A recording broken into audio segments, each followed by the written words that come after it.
Hello बच्चों, कैसे आप सब। आज हम शुरू करने जा रहे हैं अपना चैप्टर नंबर 3। क्या है वो?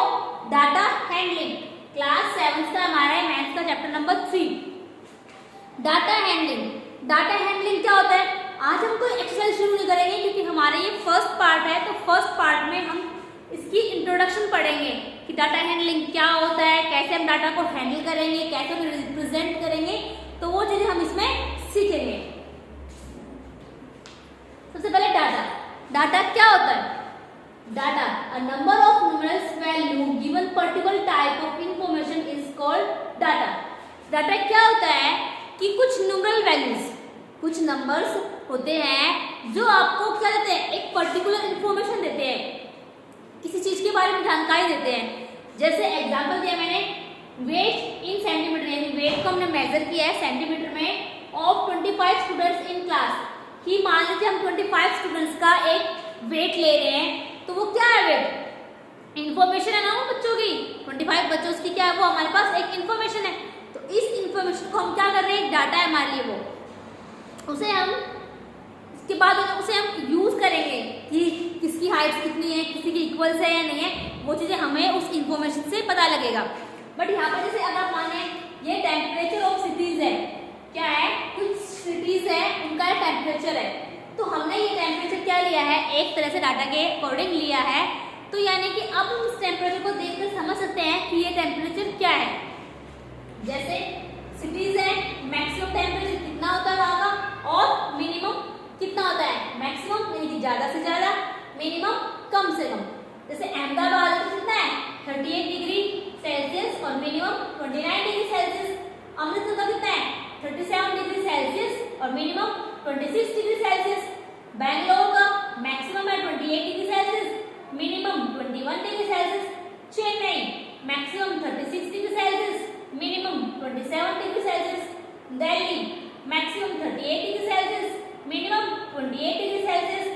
Jaipur maximum 39 degree Celsius, minimum 29 degree Celsius. Jammu maximum 41 degree Celsius, minimum 26 degree Celsius. Mumbai maximum 32 degree Celsius, minimum 27 degree Celsius. यानी कि अलग अलग सिटीज का क्या था, मिनिमम और मैक्सिमम टेम्परेचर था। तो ये अब कहाँ से आए, ये एक डाटा ही तो है, यानी कि हमने ये सिटीज से इंफॉर्मेशन कलेक्ट की है ना, तो वो कलेक्शन ऑफ इंफॉर्मेशन क्या है, जो हम इंफॉर्मेशन कलेक्ट करते हैं उसे ही हम क्या कहते हैं, डाटा कहते हैं, जिससे हमें रीड करने में आसानी रहे, समझने में आसानी रहे। अब अगर मान लो इससे रिलेटेड आपसे पूछा जाए कि सबसे मैक्सिमम टेम्परेचर किस सिटी का है, तो आप इसको देखेंगे टेबल पर, तो कितना हमारा, तो जो जम्मू है उसका टेम्परेचर क्या है, सबसे ज्यादा है। अगर मिनिमम की बात करें कि किसका टेम्परेचर सबसे मिनिमम है, तो किस सिटी का है, 21, यानी कि बैंगलोर जो सिटी है उसका टेम्परेचर क्या है, सबसे मिनिमम है। तो यानी कि इस डाटा की मदद से हम कुछ इंफॉर्मेशन पता लगा सकते हैं, ठीक है। तो यहाँ पर जो डाटा है वो सिंपली एक डाटा नहीं है, हमारे पास दो तरह के डाटा होते हैं।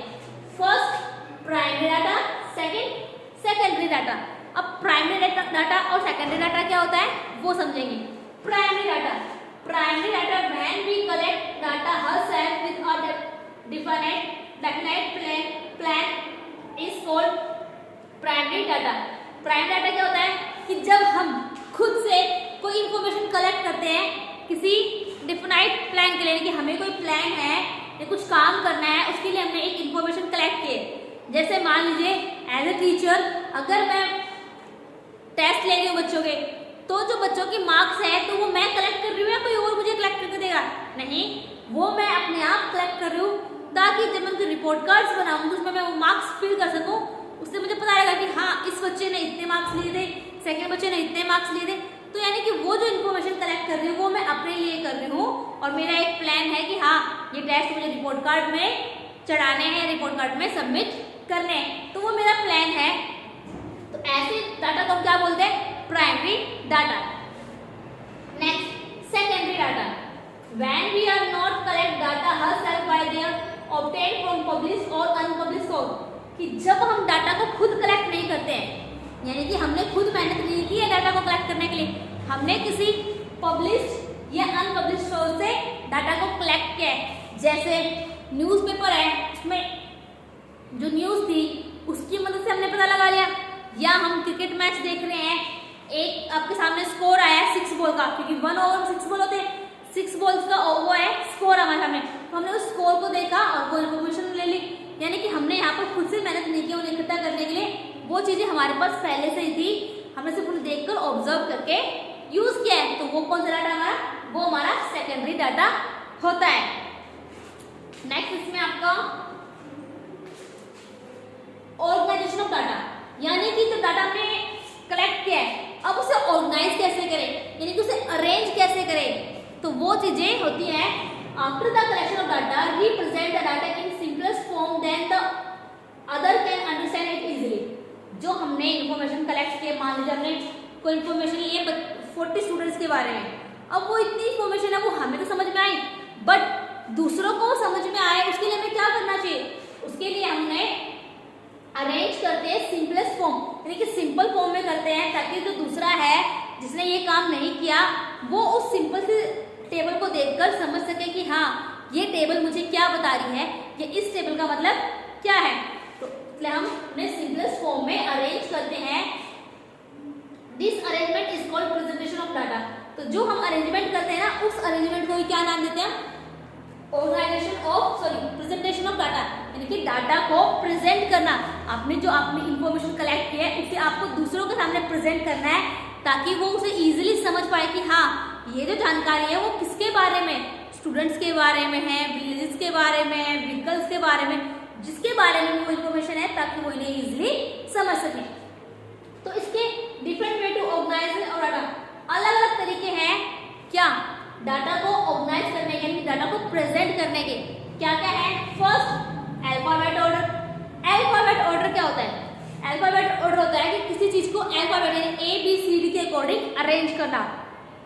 जैसे अगर आपकी क्लास में 40 स्टूडेंट्स हैं तो आपने 40 स्टूडेंट्स के मार्क्स लिखे, अब उन मार्क्स को मैं कैसे अरेंज करूं, या तो उनके रोल नंबर्स हो गए तो रोल नंबर के अकॉर्डिंग अरेंज करूं, और जब हमारी अटेंडेंस लगती है स्कूल में तो हमारे रोल नंबर भी कैसे अरेंज होते हैं, अल्फाबेटिकली, यानी कि जिस बच्चे का नाम A से होता है पहले उनके रोल नंबर्स आते हैं, उसके बाद जो B नाम के बच्चे उनका रोल नंबर सब आता है, उसके बाद C नाम वाले बच्चे D, ऐसे हम अल्फाबेटिकली रोल नंबर्स को अरेंज करते हैं। यहाँ पर एक टेबल है, यहाँ पर आपको रोल नंबर्स दिए गए हैं, नेम्स और मार्क्स ऑफ 50, यानी कि कुछ बच्चे हैं 10 बच्चे हैं जिन्होंने टेस्ट में एग्जाम में 50 में से मार्क्स लिए हैं, तो यहाँ पर उन्हें रोल नंबर देते 3, 6, 10, 2, 9। यहाँ उनके नाम देंगे हमने आशीष, गोविंदा, नीरज, अरमान, मनीषा, दीप्ति, कविता, फैजन, अजय, जय, ये उनके नाम है। अगर हम इन्हीं नाम को अरेंज करना चाहें तो सबसे पहले कौन सा नाम आएगा, क्योंकि अल्फाबेट ऑर्डर का कह रहा है ABCD के अकॉर्डिंग, अल्फाबेट हमारे ABCD होते हैं, उनके अकॉर्डिंग हमें अरेंज करना है। तो अगर हम सबसे पहले देखें तो हमारा क्या आएगा A, तो A से क्या है आशीष, अरमान, अजय, 3 नाम हमारे से A से। तो अब इन तीनों में से सबसे पहले कौन आएगा, तो सेकंड क्या है S, R, J, तो कौन आएगा पहले J। तो यानी कि जो फर्स्ट रोल नंबर हम जिस बच्चे को दे रहे हैं वो फर्स्ट रोल नंबर किसका है, अजय का, क्योंकि उसका जो फर्स्ट लेटर क्या है A, बट A लेटर 3 बच्चों के हैं, तो इसलिए हमने सेकंड लेटर यानी देखा, तो सेकंड लेटर क्या था J, S, R, तो इसलिए जो J है वो पहले आया, तो रोल नंबर फर्स्ट किसका हुआ, अजय का हुआ। नेक्स्ट आशीष और अरमान दोनों में से पहले S से आएगा R आएगा, तो R आएगा, यानी कि जो सेकंड रोल नंबर है वो किसका हुआ, अरमान का हुआ, और नेक्स्ट जो थर्ड बच गया वो किसका हुआ, आशीष का हुआ। अब A के बाद B से कोई नाम है नहीं है, B के बाद C से कोई नाम है नहीं है, D से कोई हाँ एक है दीप्ति, तो इनके रोल नंबर 4 होगा वो किसका है, दीप्ति का है।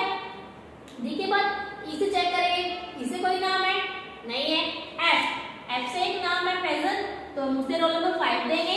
उसके बाद 6, F के बाद क्या आता है G से कोई नाम है गोविंद, तो रोल नंबर 6 का हुआ, G का हुआ। G के बाद H से कोई नाम है नहीं है, I नहीं है, J से कोई नाम है J, तो नेक्स्ट रोल नंबर J का होगा। जे के बाद के, कविता है, तो नेक्स्ट रोल नंबर के का होगा। उसके बाद एल, एल से कोई नाम है नहीं है। उसके बाद एम, एम से कोई नाम है मनीषा, तो नेक्स्ट रोल नंबर मनीषा का होगा।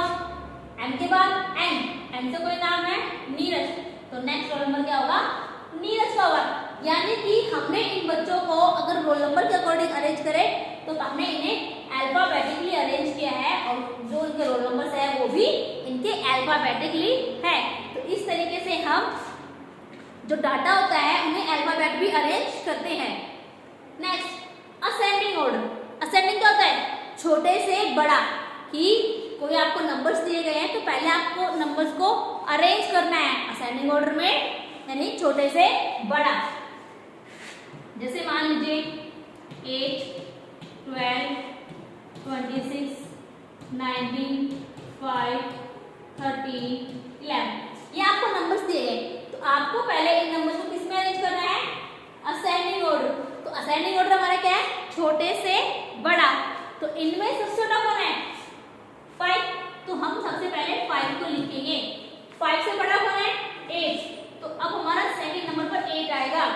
8 के बाद कौन है, 11, उसके बाद 12, उसके बाद 13, उसके बाद 19, उसके बाद 26। तो ये जो नंबर्स थे हमारे डाटा था, इनकी इंफॉर्मेशन थी, ये कुछ भी इंफॉर्मेशन मान लीजिए मार्क्स हो, हाइट हो, कुछ भी है, तो उसे हमने इसमें अरेंज कर दिया, असेंडिंग ऑर्डर में अरेंज कर दिया। नेक्स्ट है इसमें थर्ड डिसेंडिंग ऑर्डर। डिसेंडिंग क्या होता है, डिसेंडिंग होता है असेंडिंग का बिल्कुल अपोजिट। असेंडिंग अगर छोटे से बड़ा है तो डिसेंडिंग है हमारा बड़े से छोटा। डिसेंडिंग क्या है हमारा, बड़े से छोटा।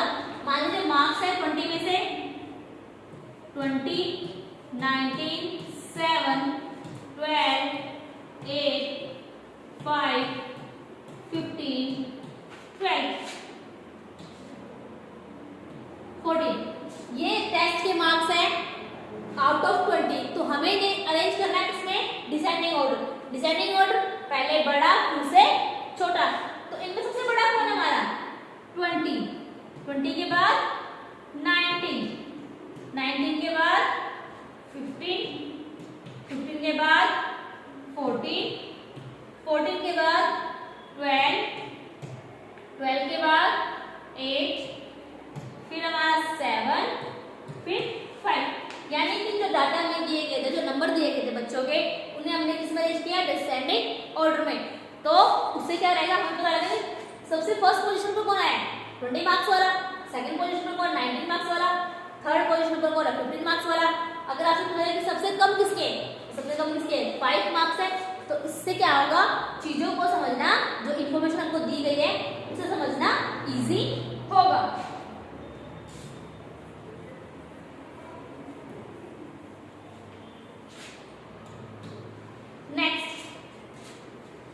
नेक्स्ट है टैबुलेटिंग डाटा।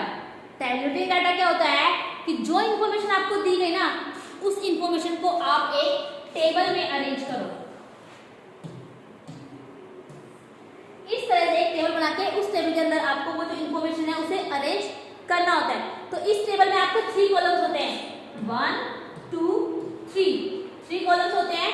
फर्स्ट कॉलम में जो आपको ज्यादा क्या होता है, मान लीजिए हम क्या कर रहे हैं, हाइट कर रहे हैं, वेट कर रहे हैं, मार्क्स कर रहे हैं, जो भी है, तो हम यहाँ पर वो चीज ले लेते हैं, वेट है, वेट ऑफ स्टूडेंट्स, तो हम पहले वो लिखते हैं यहाँ पर। इसके बाद सेकंड होते हैं हमारे टैली मार्क्स। टैली मार्क्स क्या होते हैं वो मैं आपको बताऊंगी क्या होते हैं। और थर्ड में होता है टोटल, यानी कि फ्रीक्वेंसी होती है हमारी, और फिर टोटल भी बोल देते हैं, टोटल कितने बच्चे हैं जिनकी हाइट ऐसे है।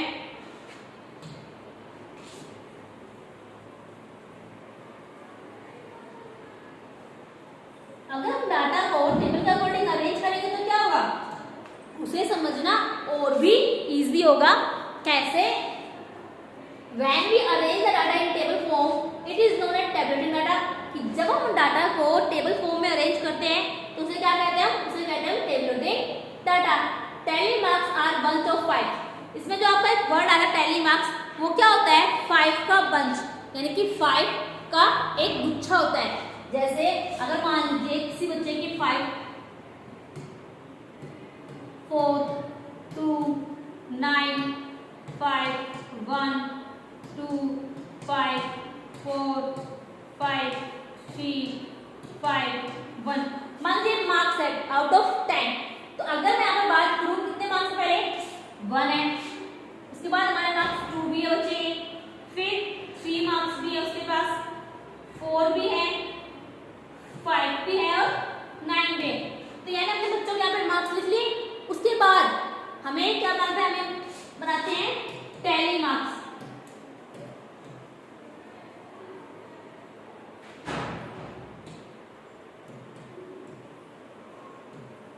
ठीक है, टैली मार्क्स। अगर हम बात करें 1, तो जो आपको इंफॉर्मेशन दी गई ना, आप उनके मार्क्स लगाते हैं। मार्क्स टैली मार्क्स मतलब ऐसे एक डंडा लगाते हैं। तो सबसे पहले क्या है 5, यानी कि एक नंबर के सामने आएगा 5 के सामने।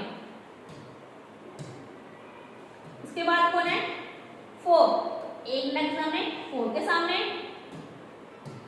फिर कौन है 2, तो हम 2 के सामने एक नंबर लगाएंगे। फिर 9, तो 9 के सामने।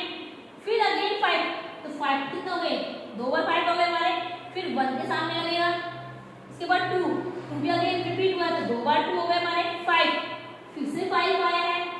4 अगेन 4 आया है। 5 अगेन 5 आया है। 3 1 टाइम 3 आया है। 5 अगेन 5 आया है। अब देखो जब तक मैंने 4 डंडे थे टैली मार्क्स में, मेरे 4 डंडे थे, तो मैं उन्हें 1 2 3 4 लिखती रही। बट जैसे ही मेरा 5 बार रिपीट हुआ है,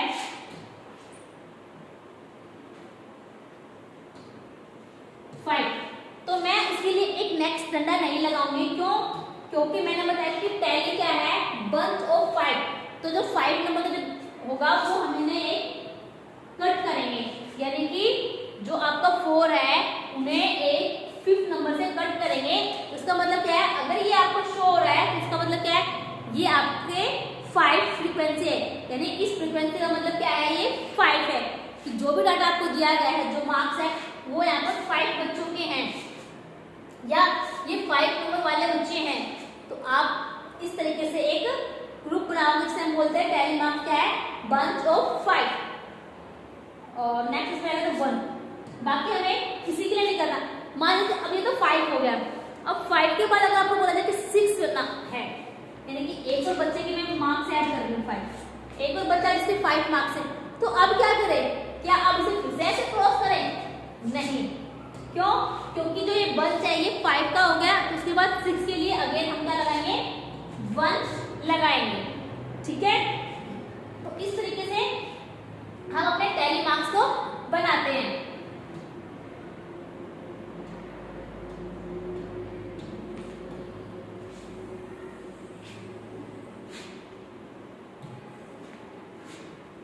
अगर आपको कोई डिटेल 8 के लिए बनाना है तो 8 कैसा होगा 1 2 3 4 और 5 क्या है बंच है, तो क्रॉस करके कट करना पड़ेगा। उसके बाद 6 7 8। अगर आपको 12 के लिए बोला गया, 12 क्या है 1 2 3 4 5 6 7 8 9 10, यानी कि अगेन 5 का जो ग्रुप है वो फिर से कट होगा, क्योंकि वो पूरा बंच 5 का कहलाएगा।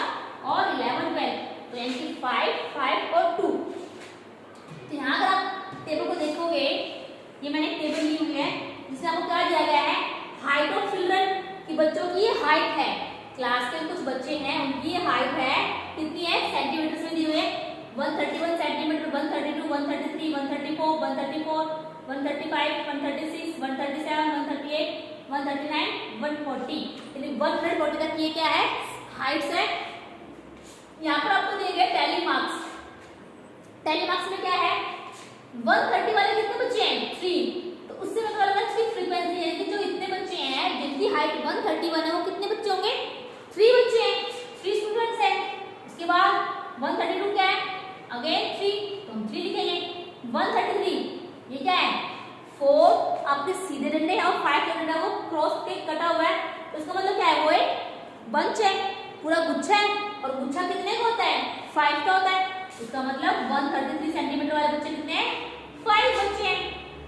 134 के लिए 3 बच्चे हैं, 135 के लिए अगेन 3 है, 136 के लिए अगेन 2 है, 137 के लिए 2 है, 138 के लिए 1 है, 139 के लिए 3 है, 140 के लिए क्या है, अगेन एक बंच है, और बंच कितने का होता है, 5 का होता है, तो ये 5 है। और लास्ट में मैंने टोटल करेंगे, तो जो आंसर है इसका मतलब क्या है, टोटल 30 स्टूडेंट्स से जिनकी हमें ये डाटा दिया गया था। ठीक है, तो नेक्स्ट टेस्ट में आपको बताया गया है ये होगा आपका टेबलेटिंग डाटा, इनकी कैसे आप टेबल में डाटा को अरेंज करेंगे। तो the way of presentation of data is known as frequency distribution. तो जो डाटा हम टेबल में रिप्रेजेंट करते हैं, यानी कि टेबल के द्वारा प्रेजेंट करते हैं, उसे क्या कहते हैं हम, फ्रीक्वेंसी डिस्ट्रीब्यूशन।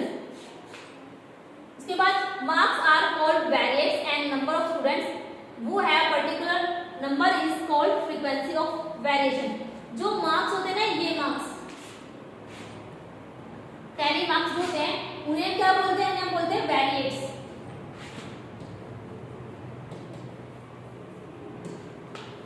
और जो नंबर ऑफ स्टूडेंट्स होते हैं वो particular number is called frequency of variation, यानी कि जो आपके नंबर दिए गए हैं स्टूडेंट्स के लिए हो, तो उसे क्या बोलते हैं, फ्रीक्वेंसी ऑफ वेरिएट, यानी कि टैली मार्क्स सिंपल वेरिएट्स, और जो उनकी वैल्यूज है वो क्या है, फ्रीक्वेंसी ऑफ वेरिएट्स।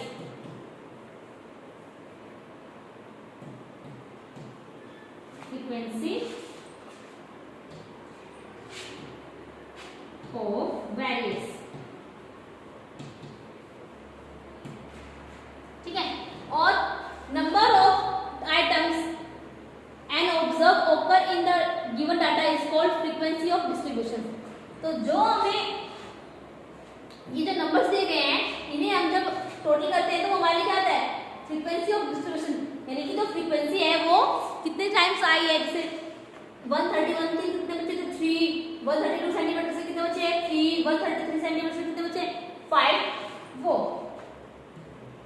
उसके बाद frequency distribution table is method of present the raw data in the way which is easily understand to information. जो फ्रीक्वेंसी डिस्ट्रीब्यूशन है, जो ये फ्रीक्वेंसी हमने डिस्ट्रीब्यूट किया है, इन्हें अरेंज किया है, वो किसकी होती है, वो रॉ डाटा। रॉ डाटा मतलब जो आपको नंबर सिंपली दिए गए थे,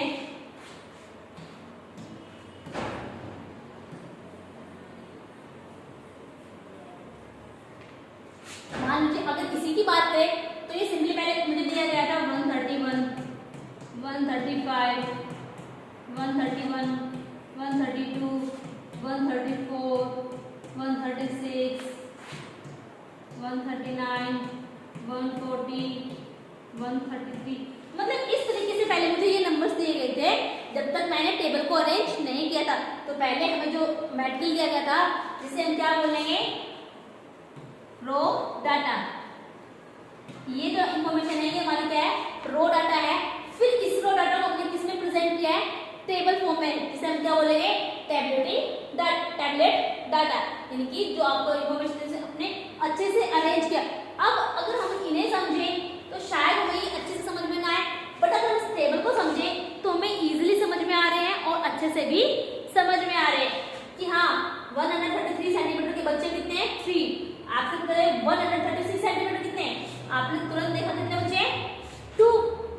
आपसे बोला गया कि 140 सेंटीमीटर के बच्चे कितने हैं, आपने देखा तुरंत कितने हैं, 5। और अगर आपको यहाँ पे पूछा तो आपको क्या करना पड़ता, आपको ढूंढना पड़ता। 131 के लिए 1 हो गया, 2, उसके बाद यानी 2 बच्चे हुए। तो इस तरीके से आपको ढूंढना पड़ता, शायद कोई डाटा मिस भी होता, आपका ध्यान नहीं जाता। इसलिए जब उन्हें हम टेबल में अरेंज करते हैं तो उन्हें समझना क्या होता है, इजीली और होता है।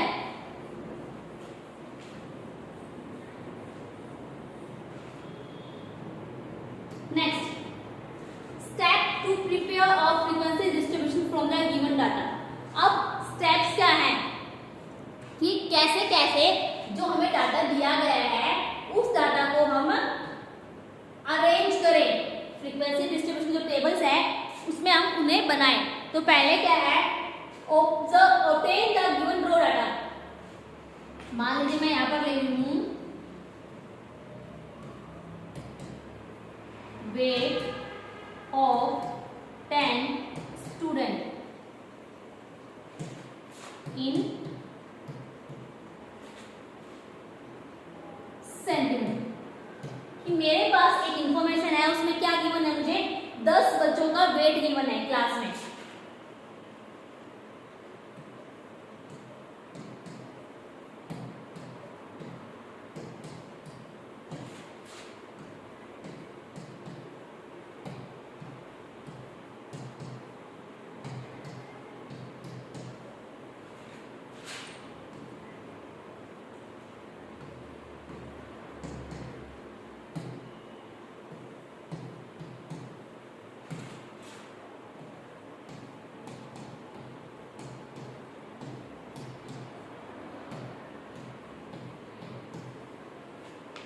ये 10 बच्चे हैं क्लास के जिनका मुझे वेट पता है 29 kg, 32 kg, 30 kg, 29 kg, 31 kg, 32 kg, 30 kg, 29 kg, 34 kg और 30 kg। तो अब हमें इन रो डाटा, क्योंकि ये जो डाटा है वो कौन सा है, रो डाटा है, अब इसे हमें क्या करना है, अरेंज करना है टेबल में। तो हमें क्या करना है, फर्स्ट स्टेप हमारा obtain the given raw data, कि इस रो डाटा को ध्यान से देखिए कि आपसे क्या कहा गया है, क्या आपको इंफॉर्मेशन दी गई है। हमें इसमें इंफॉर्मेशन क्या है, हमें दिया गया वेट कितने बच्चों का, 10 बच्चों का, और वेट किसमें है, वेट हमारा है किलोग्राम में, ठीक है। Second, prepare a table with 3 columns. आपको क्या करना है, एक टेबल बनानी है, कितने कॉलम्स की, 3। हमने इसे पहले देखा था, जो हमारा टैली मार्क्स था उसमें कितने टेबल्स थी, टेलीग्राफ जो था उसमें 3 थी। तो हम यहाँ पे एक टेबल बनाएंगे, फर्स्ट, सेकंड, थर्ड। तो ये हमारे हो गए 3 columns, first column, second column, third column. तो हमने 3 कॉलम्स की एक टेबल बना ली है। First column for variable such as marks, height, weight etcetera. First column में आपको लिखना है कि आपको क्या दिया गया है, बच्चों का वेट दिया गया है, उनके मार्क्स, उनके नंबर दिए गए हैं, उनकी हाइट दी गई है। तो जो भी इंफॉर्मेशन आपको दी गई है पहले आपको फर्स्ट में वो लिखनी है। क्या इंफॉर्मेशन है आपके पास, हमारे पास इंफॉर्मेशन है वेट ऑफ स्टूडेंट। तो हम फर्स्ट में लिखेंगे वेट ऑफ स्टूडेंट्स, ठीक है। तो हमने पहले वेट लिखा है, हेडिंग डाली ऊपर वेट ऑफ स्टूडेंट। नेक्स्ट क्या बोला है, सेकंड फॉर टैली मार्क्स। जो सेकंड कॉलम है वो किसका है, टैली मार्क्स का। हम टैली मार्क्स लिखेंगे।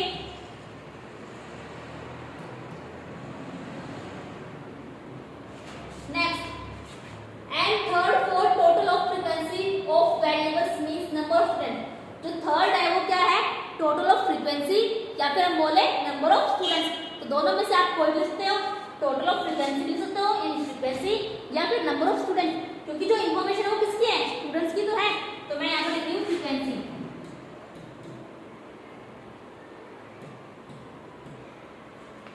ये मैंने सबकी हेडिंग डाल दिया। इसके बाद इन्होंने क्या बोला है, place the value of variable in first column. उसके बाद फर्स्ट कॉलम में हमें क्या रखनी है, वैल्यू।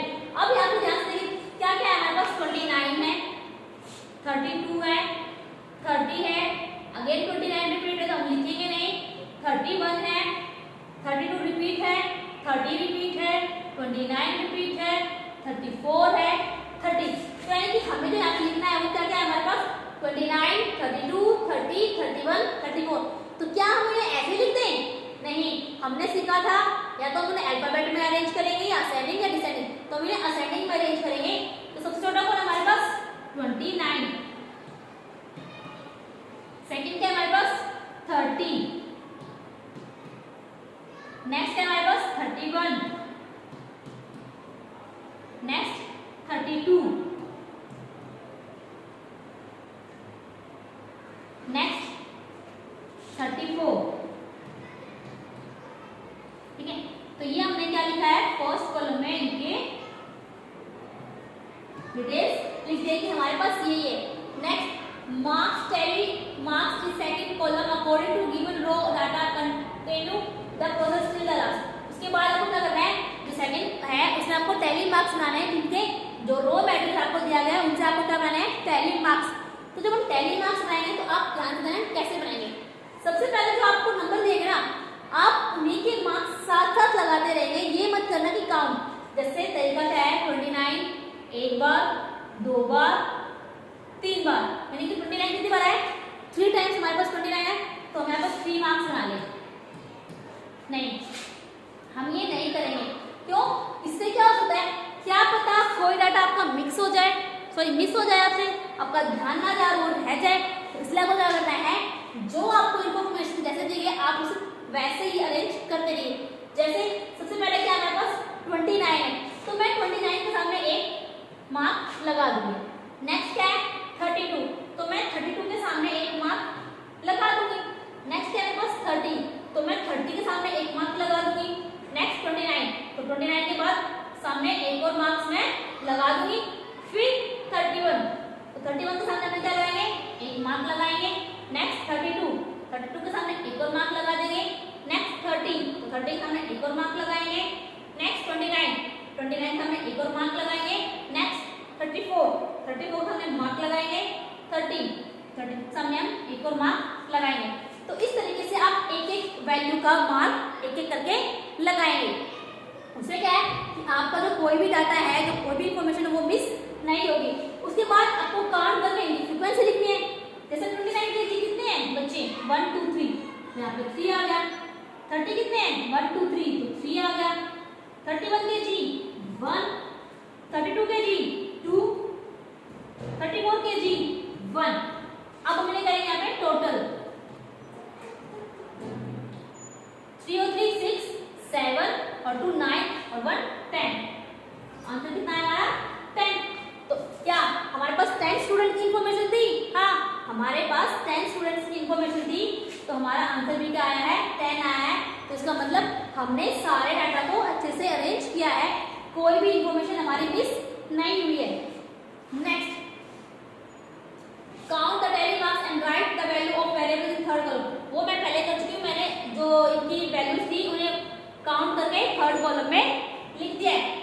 नेक्स्ट है give a suitable title of frequency distribution of table. यानी कि जब आप एक टेबल बना लेंगे तो इस टेबल को एक नाम देना है, इसका टाइटल देना है कि ये जो टेबल है वो किस चीज की है, किस चीज की टेबल है ये हमारी टेबल है हाइट ऑफ 10 स्टूडेंट्स। तो यहाँ पे टाइटल में लिखेंगे, सॉरी वेट ऑफ स्टूडेंट्स। ये हम यहाँ पर हेडिंग डालेंगे कि जो हमने टेबल बनाई है वो टेबल किस चीज के बारे में, वो टेबल है स्टूडेंट्स के वेट के बारे में। ठीक है, तो इस तरीके से हम जो हमारे पास डाटा होगा जिसे हम रो डाटा बोलेंगे, उस डाटा को अरेंज करेंगे 3 कॉलम्स बना के। फर्स्ट में हम मार्क करेंगे क्या, जो इन्फॉर्मेशन हमें दी गई है, जैसे वेट दिया गया है, हाइट दी गई है या मार्क्स दिए गए। सेकंड में बनाएंगे टैली मार्क्स। उसके बाद थर्ड में हम फ्रीक्वेंसी लिखेंगे। सबसे पहले आपको जो वैल्यू गिवन है आप उन्हें अरेंज करेंगे असेंडिंग ऑर्डर में, डिसेंडिंग ऑर्डर में। उसके बाद आप एक साथ काउंट नहीं करेंगे, आप एक एक वैल्यू के मार्क्स साथ साथ लगाते रहेंगे। जो इन्फॉर्मेशन आपको दी गई है आप उसका मार्क तोड़ लगाइए, जो आपको नेक्स्ट है उसके बाद आप नेक्स्ट मार्क लगाइए। उससे क्या होगा, आपकी इन्फॉर्मेशन कोई भी मिस नहीं होगी। उसके बाद नेक्स्ट फ्रीक्वेंसी में आपको इन्हें काउंट करके लिखना है। नेक्स्ट है इसमें आपका एवरेज। एवरेज क्या होती है, औसत। तो average is a number that present the central tendency of A group of data.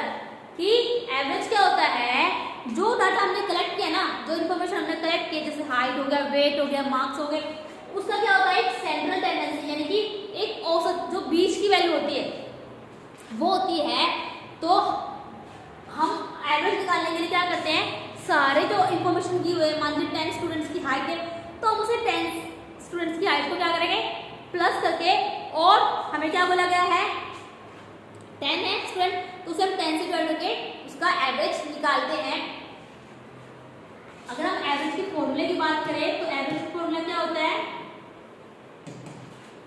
Some of all given values, जो वैल्यूज आपको दी गई उन सबका क्या करना है? सम, और नीचे से डिनोमिनेटर में नंबर ऑफ वैल्यूज। वैल्यूज में मैं आइटम्स यूज कर रही हूँ। आइटम्स यानी कि जो इंफॉर्मेशन आपको दी गई है उसे हम क्या कहेंगे? आइटम। जैसे हाइट हो गया, वेट हो गया, ठीक है। तो इस तरीके से हम एवरेज को निकालते हैं। जैसे 10 बच्चों का अगर आपको बोला गया है कि 10 बच्चों का हाइट कितनी है, तो हम 10 बच्चों की हाइट में क्या करेंगे? सम करेंगे, और डिनोमिनेटर में कितने हमारे पास बचे? 10 है, तो हमसे 10 से डिवाइड करेंगे, तो उससे हमारी क्या मिलेगी? उससे हमारी आएगी average. Average lies between highest and lowest value of given data. अब एवरेज जो है वो कहाँ पर आएगी? जो वो वैल्यू आपको दी गई है उनमें जो हाईएस्ट, जो सबसे बड़ी वैल्यू है, और जो लोवेस्ट, जो सबसे छोटी वैल्यू है, तो एवरेज उन दोनों के बीच में आएगी। मान लीजिए आपको दिया गया है 2, 4, 8, 3, 4, 6, 7, 9, ये आपको 8 डिजिट दी गए। तो अगर जब आप इसके एवरेज निकालोगे तो इसमें हाईएस्ट कौन है? 9, और लोवेस्ट कौन है? 2। तो जितना भी एवरेज का जो आंसर आएगा वो 2 और 9 के बीच में होगा, ना तो 2 से कम होगा और ना ही 2 से ज्यादा होगा। वो जो आंसर होगा आपका 2 और 9 के बीच में आएगा, ठीक है।